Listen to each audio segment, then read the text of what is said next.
Hello guys, I will show you today the easiest way to download any wallpaper, ringtone, widgets, live wallpaper, and icons, shapes, etc. only in one app.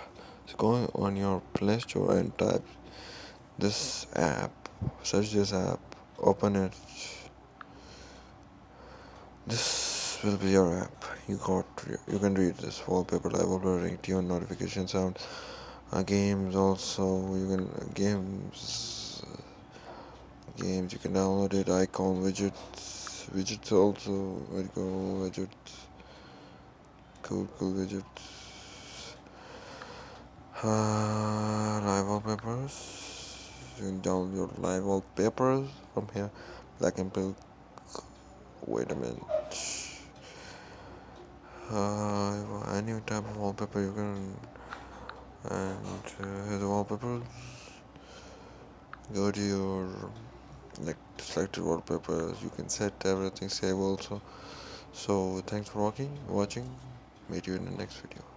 Bye bye.